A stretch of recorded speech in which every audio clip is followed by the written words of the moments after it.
I'm eager to hear the midfielders that you're thinking Yeah, of. I mean this to me is Y- everything. Like You know this, how I feel. you know, you know who the first guy is. I've been Go on. screaming how much I want this guy. I wanted him He, last year. he's all Last over the year, internet. last year, I think okay, hold on. So last year I wanted Party and I wanted Hassan Luar. I wanted I wanted both of them. And of course, typical Arsenal, I got one. We saw how much we struggled as a team without any like creative midfield presence. It wasn't until Emil Smith Rowe got his senior appearances and consistently that we started playing a lot better in the attack. I think I love his versatility. I love that he can play as an attacking mid. He can give Emil Smith Rowe that competition, but I love that he can also play as a center mid. And a lot of Mhm. times he does play as a center mid, and he can be that like Aaron Ramsey Metronome. get forward type. Yeah, Oh, okay. metronome too. Like I love Awar. I think he's so talented. Again, it gets back to my technical footballers, right? Like Yeah. he's got a great range of passing. He's a great dribbler of the ball. He's just like a composed, good central midfielder. He can kind of do it all. Like he's not like a lockdown defender or anything, but he's got the work rate.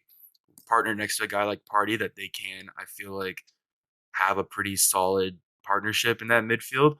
I think it matters a lot with matchups and stuff too. But um, yeah, I think he would be an amazing partner next to Party.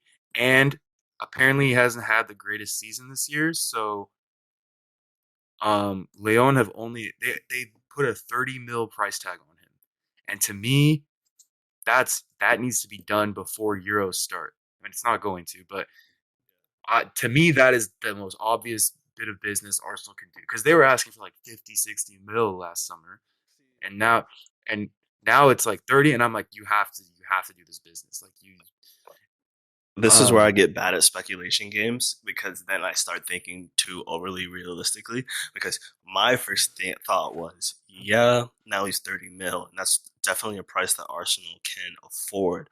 But then I'm thinking, if I'm him, do I trust in Arsenal's ability to develop a youth player? Do I trust in their ability to control their fan base and not become completely toxic and not react according to how Arsenal fan TV feels? And I'm not saying that they do, but I mean, I think from a player's perspective, you have to think about that, and you have to think about their track record in terms of developing players. Do they develop players because they want to or because they have to? So and I yeah. start overly thinking, and I ruin the game by thinking like that. So No, I mean, I'm not thinking like that. I'm thinking pretty like simple-minded right here, but I think he's yeah, perfect. Like yeah, there's a lot that could go wrong. perfect.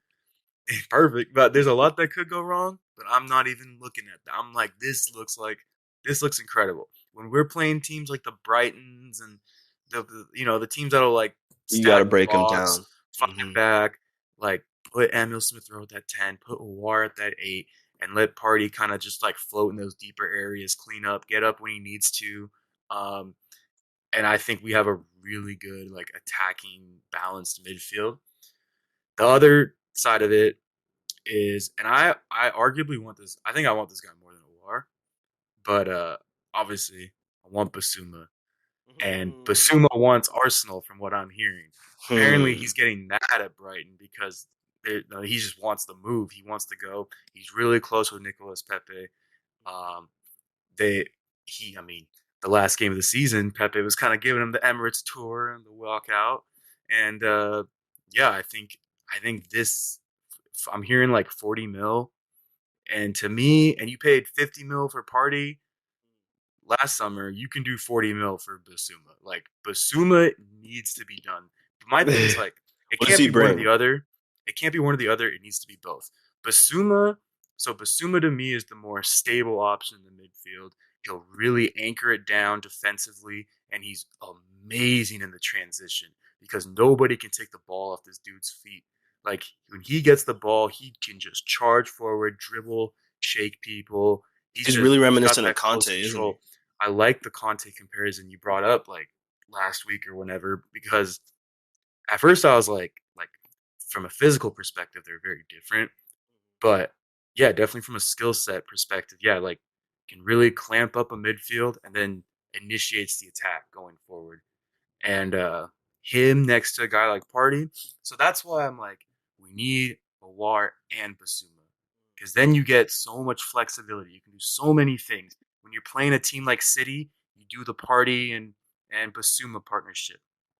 When you're playing like the lower level teams, you can do like an Awar and Party partnership, or an Awar Basuma partnership, or something like Uh-huh. that. Or you can be playing Awar in the attacking mid role with Basuma and Party. Like, you Or can play him as a double 10 with ESR, Basuma, and there's Party so holding. many, yeah, single pivot with Basuma. Like, to me, you need to get both those guys, and you have so many different options that you can approach a game with, and that would completely change Arsenal as a team. That single position, if you get those two guys and you have this like committee of three midfielders filling those two spots, slash OR playing some attacking mid here and there, you suddenly fix so many issues with this team. Going for, I promise you, Aubameyang will bag like high 20s goals next season. They would do both. Like, Damn. this, yes, bro. Aubameyang was the top goal scorer since the day he's been in the Premier League Yeah, I guess until anything this that last. helps you guys keep possession, huh? Because you guys are still a And possession-based team, no matter. we had no goals from our midfield this season. Oof. I can't think of one, honestly. I mean, there's like an El Neni screamer in the Europa League, but in terms of like the Premier League, I can't think of a goal that came from like our center mids. Not even Xhaka. Long range Definitely shot. not Xhaka. Xhaka had a Oof. free kick. I don't remember if that was Europa or not, but that's a set piece. I don't know. To me, like, we need those two guys. That's the biggest bit of business I need done. If for me, the bare minimum for Arsenal is Awar, Basuma, and a right back. Okay. To me, that So needs to be done. I find it interesting that you didn't go for like an older, more experienced type of defend or um I guess the Basuma role. I'm surprised you didn't go for an older, more experienced type of guy. Like you're thinking like filling that midfield with youth right now. Partey would be your oldest midfielder at Party what, is like 27, 20, 27 or 28 right now. 28? And Yeah. so I'm kind of looking at him to be that senior presence. I don't know. He seems like a pretty quiet guy. Like, I don't know too much about Party the person, but from what I've seen, he seems like a pretty quiet guy. I watch like his Instagram stories. It seems like with the national team, he's pretty animated. And he likes to like joke around with everyone, and he's always dancing, having a good time. So maybe he's like a leader for them, and this was his first season at Arsenal, so he had to kind of ease into it. But I would love to see Party become a leader in that midfield, especially being 28 years old in a Yeah. team where pretty much the whole lineup is like 23 and Younger. under besides Aubameyang. So Aside from like, the forwards, yeah. right. And so, yeah, I mean, I want to lean fully into this youth thing. I want to just have like this core of amazing talent just build up together, and then in like 2-3 years we're like a force, you know. And Okay. I think Party's a big important factor in that. I think he needs to, because he has that Champions League experience, he has Yeah. everything, you know. He's played at the highest level. He can really I was gonna say dictate you guys how need this that midfield looks. assertive, strong leader though to guide them in the I right think direction, you know? Basuma can be that strong like leader in terms of performance on the field, in terms of like you talk about with CDMs, that bone crunching tackle guy, that guy that's gonna just like lead people down. Um, You know, set the tone.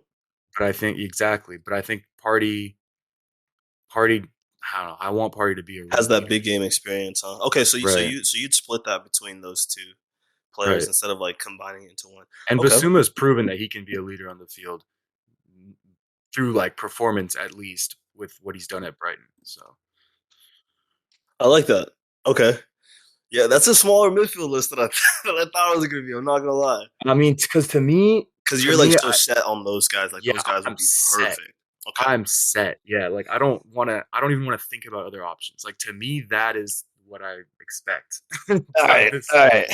Okay. So on to my midfield choices. Okay, so we already lost one midfielder in Wijnaldum, and according to my list, I think we should get rid of all of our depth. So I have a somewhat larger list of.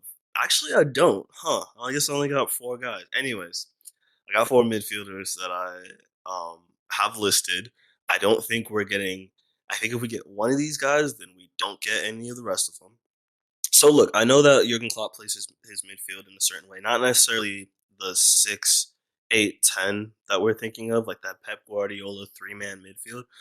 Instead, he tends to play like a 6-8-8, but one of the eights is definitely more of an eight, and the other one plays like an 8.10, I guess, which indicates 10 responsibilities, right? So in terms of that, I guess I was started looking more for central midfielders who were more creative, and who could play higher up, but were also reliable, in proper central midfield. So the first guy that I wanted this guy for a while, pause, is Yuri Tillemans. Mm. You know this, I've been saying his name. It'd From be when he really that'd be a fit. That'd be nice. Yeah. from when Leicester got him, I told you he was a problem. Like he's calm on the ball. He's a great passer. He fills spaces really well. He can be aggressive. He can be really physical when he needs to be. But he's clearly much more of a thinker. It's weird because he doesn't really resemble him physically, but in terms of of the type of player he is, like thought wise, he's almost like a Clarence Seedorf. Mhm. Uh, like a Clarence Seedorf more in his later years, not the super physical, I was about to really say smart Fedorov is number eight, physical. 10. Not well. Seedorf was more smart than physical in my eyes, but that's because Physical but technical is what I always think. I saw Seedorf with my own eyes at AC Milan, and that's when he was a central midfielder. Wasn't nearly as fast, but he was great passing. Always had a good eye. You know what I'm saying? Made the right decision.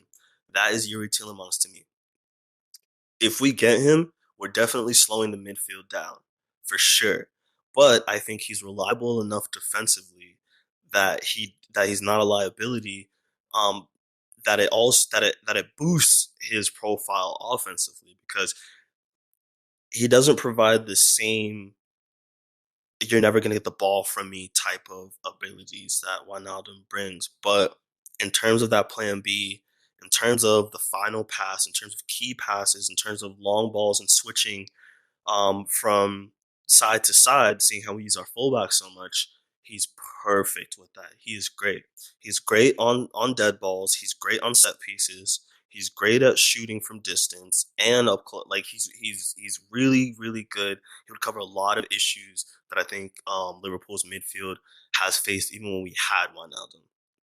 Because Wijnaldum couldn't make a forward pass to save his life. I know I said that, but that's how annoying it was. The next guy, okay. This is really funny because I knew he was gonna fail when he left us, but I wasn't happy about it. But I didn't want him back at all. But I legitimately think it's worth giving Coutinho another chance at Liverpool. Mm. He left. He didn't need to leave, but I'm not gonna lie. Him leaving led to Liverpool buying an incredible goalkeeper and an incredible center back and an incredible D mid, all in the same window. Um, and I mean, he went to Barcelona, just took up space. He went to Bayern Munich, just took up space. Went back to Barcelona. He's clearly a very emotional guy. Someone who once the chips get down, he kind of gets lost within himself. And I think at a club like Liverpool, maybe not because the fans loved him, but just because the team has such a positive mentality and the club is based around passion. Like I think he might go back to Liverpool and flourish. He definitely won't get to be the man, the number one player, the main guy on the ball like he was before he left for Barcelona. And I don't know if he accepts that role. But if he does, and I think Klopp allows him to drop back into that number 10 role in that midfield three and let him combine with Firmino and let him run past Firmino and you know what I'm saying and give him some good wingers to really play with. Again, I'm not sure if he would work out 100% because I'm not sure if he would be okay with just with having the same role on the ball that the rest of the midfielders do. I don't know if Coutinho is okay with just being a platform guy, a guy to help Robertson or Alexander or Trent Alexander-Arnold. I don't know if he's gonna be okay with not taking a whole bunch of shots. Instead, I'm not Mhm. sure if he'd be okay with that, but I think if he's willing to change around his playstyle a little bit, and I think if he's accepting of the fact that he wouldn't be the number one guy, I think he works out for Liverpool. I think he gives them that plan B that they needed. Goals from midfield, beautiful dead ball delivery, magic from when you most need it because he was a clutch guy. I Mhm. think Definitely, yeah. and I just think that the mentality of the club would suit someone like him, who's clearly a bit of an emotional guy. I think he would learn how to have a little bit of self belief and enforce a little more positivity into his mindset. The next guy, this is kind of in the same vein, except so I was thinking Liverpool could do really well with a Nico Lodero type number 10, a guy who was clearly a good playmaker, a guy who was great on set pieces, technical, combinations with his midfielders and his wingers and stuff like that, but a guy who could cover a whole bunch of distance, a guy every single game, a guy who is not afraid to drop deep and tackle somebody or pressure somebody, but a guy who is reliable enough to where he can play day in, day out. When he gets the ball, whether it's minute 1 or minute 90, he can still make that little through pass. He's not just going to get tired because he's been working really hard. And that's a really that is more describing the modern number 10, but that's a very demanding role. And I think the guy who would work best for that is Bernardo Silva. Oh, wow. I'm really reaching for the stars on this one. But Yeah. I think just kind of thinking of what we were talking about. I'm listening back to our last episode because I loved that last episode. I listened to it a couple times, and I think just like going back and just hearing when you were talking about like why the hell is Bernardo Silva in midfield? But you know what's crazy about this is that Bernardo Silva was supposed to be David Silva's heir. Now Phil Foden kind of Mhm. took that role, and Bernardo Silva hasn't looked happy since. Like he hasn't looked like himself the past 2 seasons. And he's looked a lot. He's looked a bit. He's looked a little short of confidence this season. But if you see the role that he's played for City, he's played a central midfield role. He's not just a winger, even though I think he would be a great asset for us, being that natural wing role or being that natural wide midfielder role that he loves to play. His understanding of every single role in midfield. I mean, that season that he was City's Player of the Year. Um, I'm pretty sure he played D mid half the time. Like he was the club's best D mid where Fernandinho was out. So Bernardo Silva shows the ability to understand a bunch of different roles, and I think he would be a great guy for keeping possession. I don't think he's necessarily the final ball key pass guy that I think Yuri Tillemans might be or Coutinho might be, but I think in terms of just that guy who would put in a lot of graft as well as having the glitz. Let me reword this. In terms of a guy that would have glamour to go along with the graft, I think Bernardo Silva would be a surprisingly good addition to our midfield. Now, last two guys, I'm sorry, let me get through this fast. Takumi Minamino, we need to get him back off alone. I don't know why he Right. didn't really That play was that much. crazy you guys sent him. That was I weird. don't know why he didn't play that much for Liverpool. I don't know what Klopp's thinking is of it, but it was really frustrating to see them throw him out on loan like that because it just started to feel like a waste of money. And it started to feel like, okay, so that means we got excited for no reason. Like this guy, yeah, it takes players a lot of time to get used to the Klopp system and to gel into Liverpool. Like each player takes at least a year, but for him not to get any playing time and then you throw him on once or twice in completely wrong positions is wrong. And then to send him out on loan as if he just hasn't shown himself well enough isn't that's not a good look because Right. he hasn't really had the time. Again, I don't know if it was just due to this was just such a fuck season that there just might have been a bunch of reasons that they decided to let him go play somewhere else. But now I'm seeing reports that they're willing to sell this guy, and he looked so good when he played against us. But it's like it doesn't make sense why they don't keep this guy on. And not only that, but he comes from Red Bull Leipzig, right? No, he came from. Did he come from Leipzig? No, he came I don't from Red know Bull actually. Austria. Either way, he came from the Red Bull system. The Red Bull system plays Salzburg. Or, a very similar system to what Liverpool plays. High pressing, high intensity, get the ball back, shove it down their throats. That is the exact same style that we play. There's a reason we got Naby Keita, and there were such high hopes for him as a player for Liverpool. There's a reason we've got Ibrahima Konate because they play that same super tie lines. They need mobile center backs. So out of all center backs in Europe, Konate might translate the fastest over to Liverpool. So I think Takumi Minamino, seeing how well he played, maybe for Red Bull Salzburg, and yes, that's a completely different level to Leipzig. I think he would play really well in that replacement role for Roberto Firmino in the center. You know, he's really technical, combines really well, is super positive, really annoying in the box, like always pressures guys. So I think he's a great choice. I think we just need to bring him back and give him a full preseason to gel with the I team. was really impressed every time I watched him play. Yeah, I usually watch him play on like the wing. Yeah, Um, right. Which isn't even his best position. Like he didn't like to think about that. So you were impressed with how he looked on the wing, and I'm telling you, this guy didn't perform well at all on the wing. So imagine how he should look in midfield. Yeah, it hasn't come together because, like I said, he needs to gel. But I think he just needs to be given a preseason. And then the last midfielder, I'm sorry for this list being so long, but this guy was you're kind of good. just You're out good. of the blue. In terms of a number 8, or in terms of like that Iniesta type of guy where he does all the dribbling, the assists, the shooting, and stuff like that. I want Rodrigo De Paul from.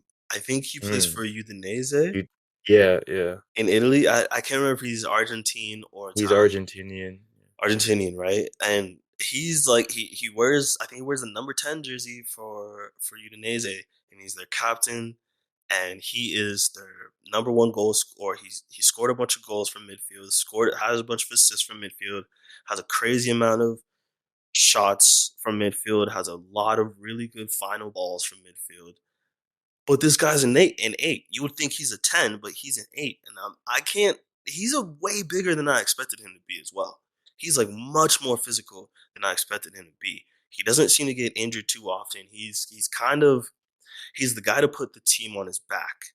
Like Udinese is not a big team at all, and Rodrigo De Paul is arguably their only player of note ever since Quagliarella left. So, or is it Mm. Quagliarella, or I can't remember who their legendary forward used to be.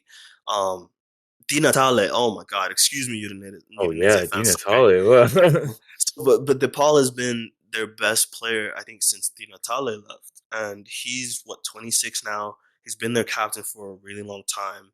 He's an incredible dribbler from midfield too, which is pretty important in terms of like a progressor. I think Mm. um, if Jordan Henderson ever needed replacing, or if we wanted a second Jordan Henderson in midfield, I think we'll get Rodrigo De Paul because he has Mm. because I don't want to say he's a Jordan Henderson, right? Like he's clearly a much more creative player than that. He's clearly relied upon much more than Jordan Henderson is. But I think in terms of ball progression, and I think in terms of bringing something to the final third, I I think I think he would be the perfect answer for Liverpool.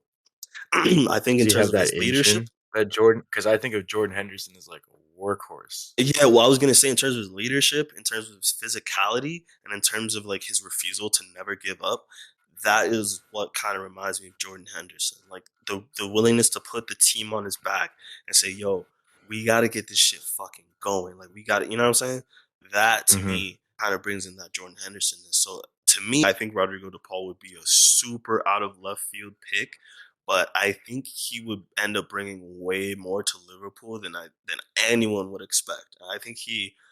I don't know. I don't know how he would work out, but I would love to see that type of move. That'd be so left field. Oh man. Right. But yeah, that's it for my midfielders.